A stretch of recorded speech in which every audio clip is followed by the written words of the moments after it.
And welcome to another episode of Dan's album analysis and rating on Off the Charts. My name is Dan, and I shall be your host today. So, cheers to you all. Don't get out on you today because I ran out, and I got to go to the store and get some more. Before we start off, if you do like this type of content, please like and subscribe. Tell your friends, hit the little thumbs up and the little bell to be notified when I publish new content like this. I feel so naked now without my little glass to ting here, but sorry. So if you do want to participate in these Wednesday episodes here and give me a suggestion, write them in the comments as this viewer here did. So it's at Roachman627. He suggested I do Whitesnake, Slip of the Tongue. And what better time to do a Whitesnake album than a couple of days ago, less than a week, where David Coverdale announced his full retirement from Whitesnake, touring and everything, until he goes back on tour again, right? We all know how these bands work, but anyway, we'll see. So he had suggested me this album here, so what I'll do here is I'll go through each song by song, give a rating of each song, and then go and do a final rank or final score for the whole album here. Now, I remember when this album came out, and there was whatchamacallit here, there was a new guitarist added, which was Steve Vai. And at the time, in 1989, when this came out, I was 17, and I was like, oh, cool. Now, as an adult, I'm not saying cool anymore, sir. But anyway, more on that later on. The specs here, Whitesnake, Slip of the Tongue, came out in 1989 on Geffen Records, produced by Mike Klink and Keith Olsen. The players are David Coverdale on vocals, Steve Vai on guitars, Rudy Sarzo on bass, Tommy Aldridge on drums, and Adrian Vandenberg in brackets on guitar, but writing credits only. So the reason why they brought in Steve Vai was because there was something wrong with Adrian Vandenberg's hand, could not play or record, but I guess he was able to write. So that's, but I believe he did the tour along with Steve Vai, so they were a five-piece. And also there was a lot of guest appearances, most notably here you had Don Airey on keyboards, Glenn Hughes background vocals, to name a few there. There's a lot of people, other background vocals, which I don't know about here. So we'll go and do this, but I'm going to have to say here, after listening to this and listening to the 87 album, is where I notice how John Sykes was a great guitarist and Steve Vai is just a friggin' wanker. Now, I don't want to insult any Steve Vai fans out there. He even admitted himself that in the 80s he was a total wanker himself there. I'm sure he's not as bad now. They're just, to me, it was just sounds and melody sounds and whammy bars all the time. They're just talent with no oomph in it there. So anyway, we'll go see. But yeah, after, again, being an adult, I appreciate the playing and writing of John Sykes a lot more now since he's not on this album here. So we'll start off with the song Slip of the Tongue, which is the title track of the album also. I'm going to give that one an 8.5. Starts off with actually a pretty good banger here. There is just way too much wank guitar in there for me there. They're not... Again, maybe if the 87 album did not exist, maybe I would be more tolerable of this, because while John Sykes' guitar licks were more classy, this is just wank. And also after the solo, there's like some dun dun dun dun dun dun dun dun dun dun dun. It just feels so empty. But there's some really cool prog elements in the song here. So yeah, 8.5. I'm taking 1.5 off. No, that yeah, 1.5 off just for the wanking guitar, and that stop that just makes the song feel a little bit more empty, because they do repeat that little emptiness, but there's some sustained guitar happening at the same time here. So 8.5 for Slip of the Tongue. Then we have Cheap and Nasty. Cheap and Nasty, sorry. Cheap and Nasty, there you go. Yeah, 6 for me. It's, with all the talent in this band, you'd think that, I'm like, that's the best you can do. So I compare that song to anything like Chickenfoot ever done, with all the talent in that band, that's the best you could come up with. Well, same thing with Cheap and Nasty. It's there. It's not a bad song. To me, it's just there. So I'm giving that one a 6 out of 10 for that one. Next up, we got the Fool for Your Loving 89. Well, it says 89 on Wikipedia. At the time, I did not know it was a re-recording of a song from their previous old early 80s or late 70s album. I forget which one it's on there. I remember liking it at the time. I'm giving that one an 8. Great song. While searching for this album here, apparently that Coverdale wanted Judgment Day as a first lead-off single, but Geffen wanted this one as a first single. And would Judgment Day have done better? In my opinion, no. It's not a single song. It's like, we'll get to that song later on there. I enjoyed Fool for Your Loving 89. I'm giving it an 8.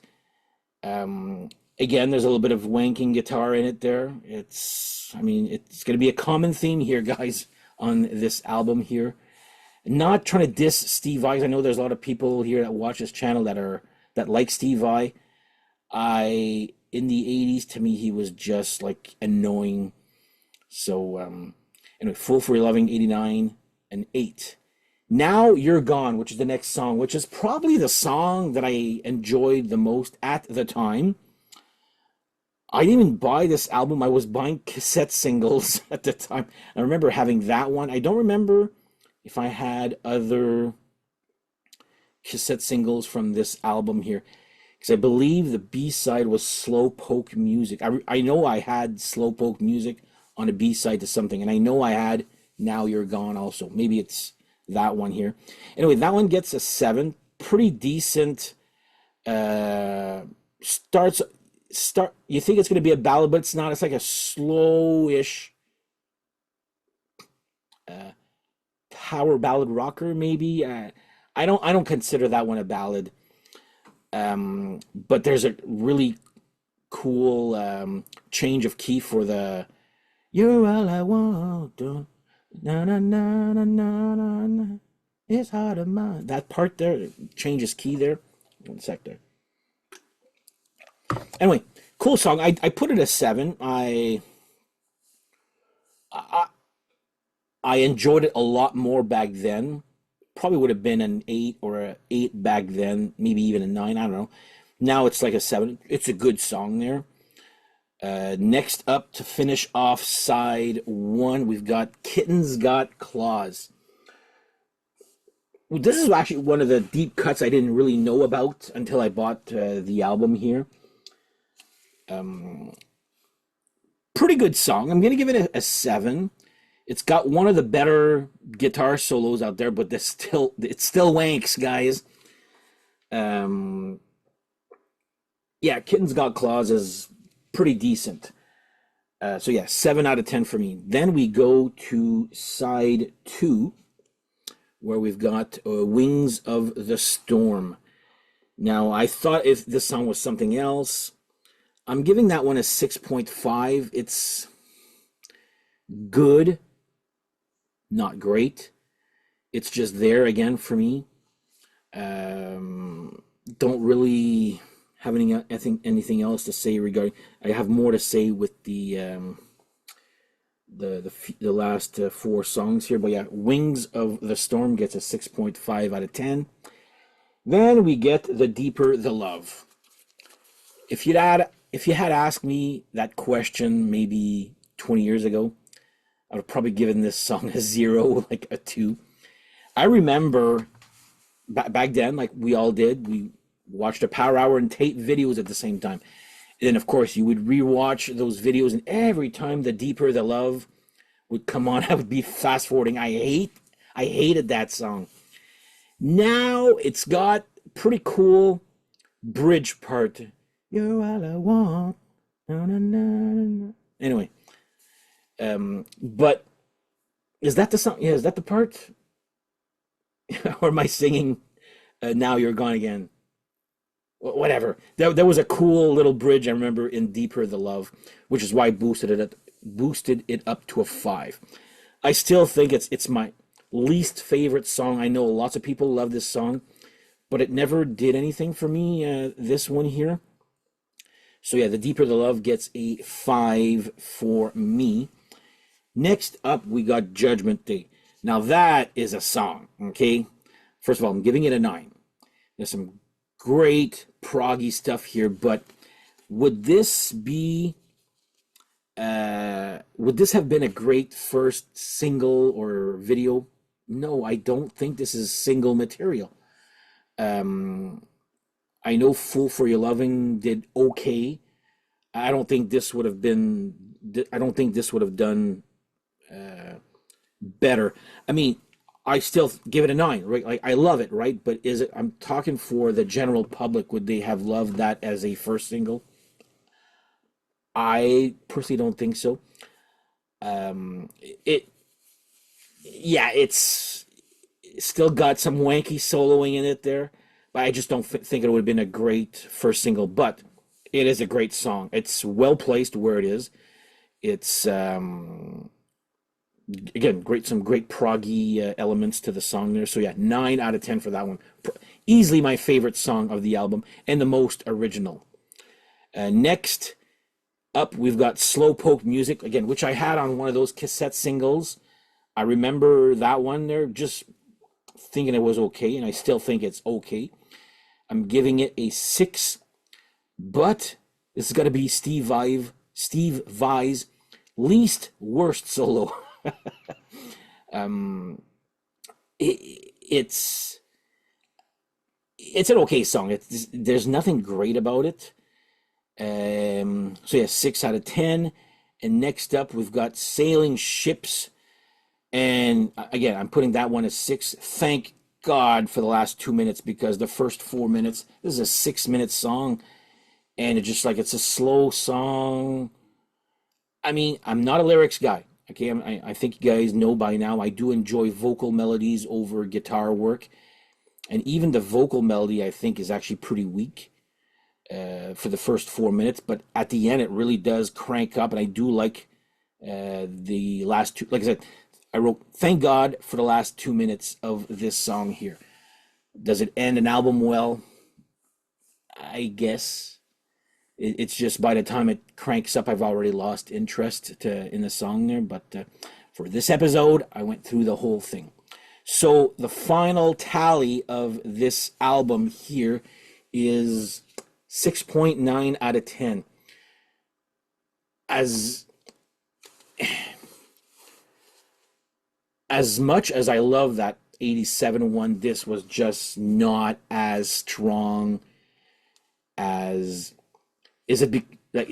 Does this? Is it? Here we realize how great of a guitar player John Sykes and a great writer he was, and that's maybe what's missing off of this album here. Nothing against Adrian Vandenberg. Coulda, woulda, shoulda. I guess, I don't know. There's just something. As good as some songs are, there's just something missing for me on this album here. So again, I'm trying not to compare it to the 87, but I'm always comparing it because it's both at they came out basically at the same time 2 years later, which actually is quite short for as to how big the 87 one, like when Hysteria did almost the same thing as, maybe not almost there, but took them what, 7 years to come up with Adrenalize. This one came up with 2 years. um this is probably as good as Adrenalize, I guess, there. But I don't want to sound like I'm bashing it. There is still some great stuff in here, especially Judgment Day, Slip of the Tongue, and even their remake of Fool for Your Lovin' there. But yeah, it's I never really listened to it there as much there. It's not when I want to hear some Whitesnake. If I want to hear some different Whitesnake, some cool proggy stuff, yeah, I'll put this one on here, based mostly on two songs. But apparently, apart from that, there's a little bit of filler I find on the album here. But and there's missing that bottom end that the 87 one also had. That was chunky guitars. This is not chunky guitars. This is just a wank fest. There you go. So please do not recommend me any Steve Vai albums going forward. You'll know exactly what you're gonna get for a rating there. So anyway, that is my rating for Whitesnake Slip of the Tongue, 6.9 out of 10. I mean, it's a band that I like. I don't love Whitesnake. I like them a lot. I saw them a few times live. Not even sure if they played anything off of this. Well, probably Fool for You. I'm sure they did play some song off of that there, but not as memorable as the one before that there. So anyway, that is my ranking or my wanking for this Whitesnake Slip of the Tongue. If you want to give me some more suggestions, I have still a big list here I need to go through. So I'm trying to go through that big list, and of course, trying to put also new releases on the same. So Wednesdays for me are reserved for you folks who give me suggestions, and also releases that came out the year that we're in. So right now it's 2025. So there you go. So on that note, thank you guys for watching. Have yourselves a great whatever, and we shall see you guys next episode. Take care. Bye bye.